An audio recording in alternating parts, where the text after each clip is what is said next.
Cœur de patrimoine, Cédric Decoeur. Alors que les catastrophes climatiques se multiplient, que l'urgence écologique est sur toutes les lèvres, eh bien, il existe une forme de paradoxe puisque les fonds dits ESG ou durables marquent un petit peu un ralentissement. Il y a moins d'encours, il y a moins de collecte et parfois, notamment dans la vague de Trump, bien sûr, il y a une forme de scepticisme. Alors, comment peut-on expliquer tout cela ? Eh bien, pour en parler, un des meilleurs spécialistes est ici, c'est David Calfon. Bonjour David. Bonjour Cédric. Merci beaucoup d'être au rendez-vous. Président et cofondateur de Sanso Longchamp Asset Management, société qui fait vraiment de cet investissement responsable un acte stratégique depuis sa création. Alors, je le disais, on constate ce repli des encours, alors même qu'il y a des signaux climatiques qui sont vraiment là. On n'a pas de cravate aujourd'hui aussi parce qu'il fait chaud et qu'on s'adapte.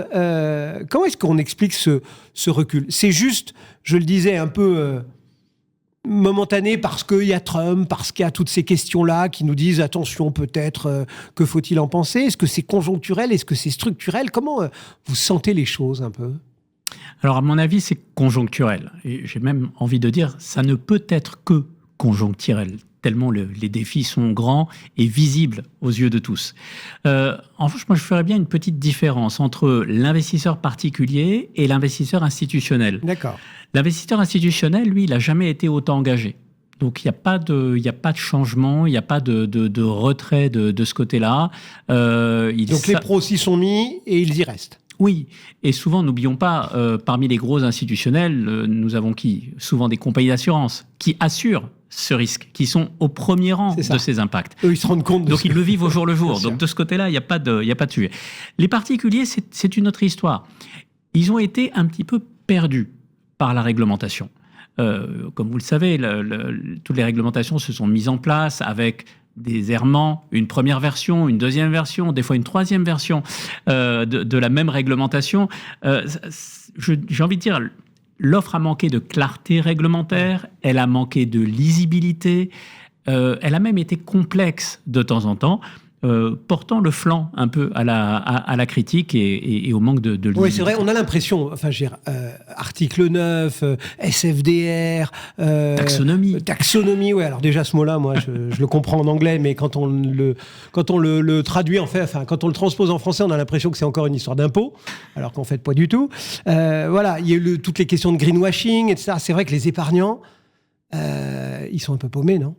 Ah oui, et j'ai envie de dire, malheureusement, il y a de quoi. Ouais, on a eu à la fois une complexité réglementaire et à la fois un problème de labels, des labels qui étaient là pour clarifier justement. Il y en a plusieurs en plus des labels. Il y en a plusieurs. Alors, si on les prend un par un, SFDR, ça a été très mal expliqué.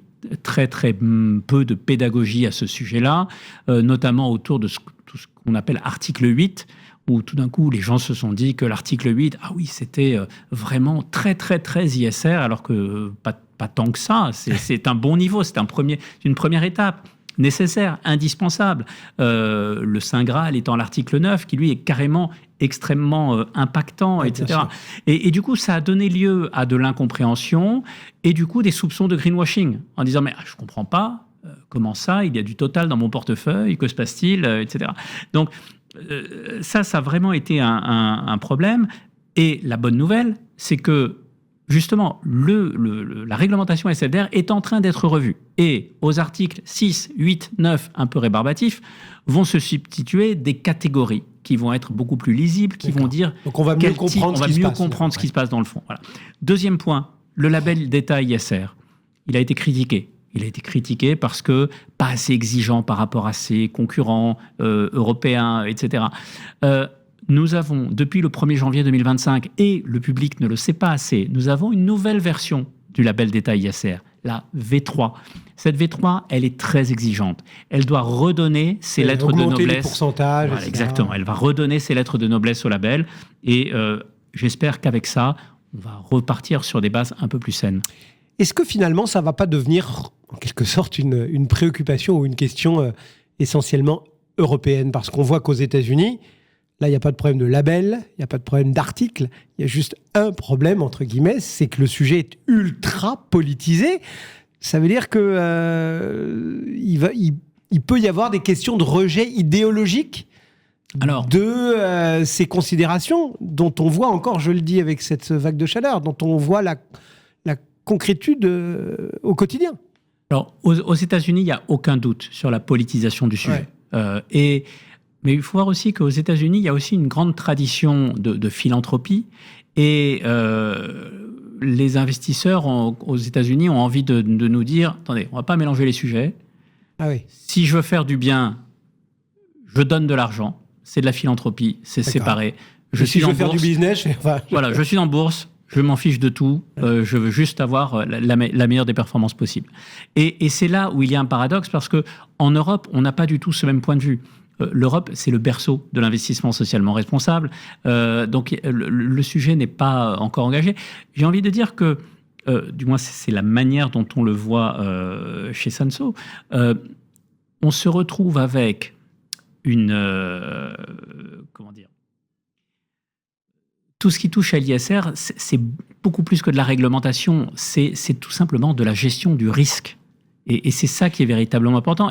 Parce que quand on parle ESG, déjà, environnement, social, gouvernance, déjà, tout le monde ne voit que le climat, quasiment. Il n'y a que le E qui compte, le S, le G. Je ne suis pas sûr que tous les investisseurs particuliers, en tout cas, aient tout à fait bien compris. Mais en plus, quand on parle ensuite d'une ou de l'autre des thématiques, on a l'impression que il faut réfléchir de façon éthique. Est-ce que vraiment j'ai l'envie, la motivation pour effectivement faire du bien, etc. Alors que quand on en discute, et c'est intéressant que vous nous portiez cette idée-là, quand on discute avec des acteurs de ce monde, on s'aperçoit qu'en fait, le fait de prendre en compte ces critères permettent d'éviter ou de limiter des risques financiers majeurs, voire essentiels. Et il y a des exemples récents de gadins boursiers. Quand je parle de gadins, c'est du 90 et quelques %, chose dont on se relève que rarement en bourse, on est d'accord? On est bien d'accord. Et ça, un filtre ESG aurait permis de limiter son investissement dans ce type de titre, non? Je pense qu'il y a une grande maladresse au démarrage, c'est que quelqu'un a décidé d'appeler ça extra-financier. Et je le dis souvent à mes équipes, c'est extra-financier aujourd'hui. Mais demain, ce qui est extra-financier aujourd'hui, demain, c'est financier. On a eu des dizaines d'exemples. Lorsque vous avez Bayer, qui était l'une des plus belles sociétés chimiques allemandes, qui rachète Monsanto, au début, on se dit « Ah oui, tiens, il y a un risque extra-financier. Monsanto perd un procès avec ses produits glyphosate, etc. et paye des centaines de millions de dollars de dommages et intérêts. Il n'y a pas plus financier que ça. » Lorsque BP déverse des tonnes de pétrole dans le golfe du Mexique, l'amende qu'il paye derrière, ce sont des centaines de millions de dollars. C'est de l'argent. Donc, effectivement, il s'agit pour nous de gérer ce risque. Parce que ce risque climat, qu'on le veuille ou non, on l'a embarqué, on le vit tous, on le subit tous, toutes les entreprises le subissent. C'est aujourd'hui un enjeu, j'ai envie de dire, patrimonial à part entière. Mais tout à fait, puisque, encore une fois, ce sont les résultats de l'entreprise de demain qui sont à risque. C'est un vrai sujet. Investir dans des sociétés qui ne sont pas préparées ou qui sont exposées sans le savoir. Je vais vous donner un exemple qui est toujours l'exemple que je préfère parce que c'est le plus lisible. Il y a une époque où tous les grands complexes industriels s'installaient au bord de l'eau. C'est pratique. On reçoit les matières premières, on les expédie, les containers partent, arrivent, etc. Super gain d'efficacité, les actionnaires applaudissent. Bon, aujourd'hui, le problème du bord de l'eau, c'est que l'eau monte. On ne sait pas trop dans 10 ans où il sera le bord de l'eau. Et donc, ça veut dire quoi? Ça veut dire qu'il y a beaucoup de capacités de production qui vont devoir être démontées, délocalisées, relocalisées. Mais c'est où dans le bilan? C'est où dans le compte de résultat de la boîte? Mais vous voulez dire qu'il y a... on les multiplie, sécheresse, inondation, des normes, etc.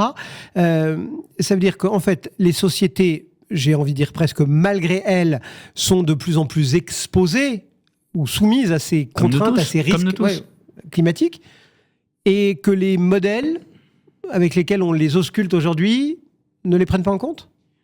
Ou pas suffisamment? En ayant encore une fois, reprenons ce même exemple d'usine qui doit se délocaliser, vous n'avez pas de provisions qui sont faites dans les comptes de l'entreprise. Ce n'est qu'une fois que l'inondation a eu lieu, qu'on constate les dommages, qu'on a des coûts exceptionnels, etc. Alors effectivement, ceux qui adorent la finance se disent « Ah oui, mais ça, c'est du résultat exceptionnel, donc on ne le regarde pas. » Mais finalement, c'est de l'argent qui sort du patrimoine de l'entreprise, c'est de l'argent qui n'ira pas en dividende à l'actionnaire, c'est de l'argent qui ne fera pas de performance. Donc patrimonialement, on a un vrai sujet. Les sociétés y sont exposées, ne pas le gérer, c'est de l'inconscience. Mais ça veut dire que entre le greenwashing, les labels qui n'étaient peut-être pas suffisamment affûtés ou expliqués, etc., le particulier ou l'investisseur privé, on va dire, il est un peu paumé. Il ne sait pas très bien où il va. Et il se dit, après tout, je ne suis qu'un petit maillon au bout de la chaîne, le risque, je ne le porte pas vraiment. C'est un vrai risque, y compris pour un épargnant privé aujourd'hui, de voir ces questions-là et de se dire je les intègre ou je les intègre pas. Encore une fois, le risque est présent et c'était véritablement ce sujet qu'on a pris à bras le corps dans notre fonds Sansot Smart Climate. On s'est dit voilà, bien entendu, on va regarder le bilan, le compte de résultats, comme tout le monde, mais on ne peut pas regarder que ça.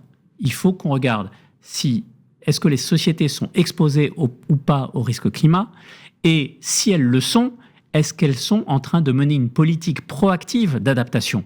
Et c'est ça qui nous importe. Nous, ce qu'on aime bien, c'est soit les sociétés qui ne sont pas exposées au risque climat, soit les sociétés qui sont exposées, mais qui sont en train de gérer ce risque et de mettre en place une politique d'adaptation claire. Et c'est ce que vous appelez, entre guillemets, le multithématique ? Tout à fait, parce que, encore une fois, ça n'épargne aucun secteur.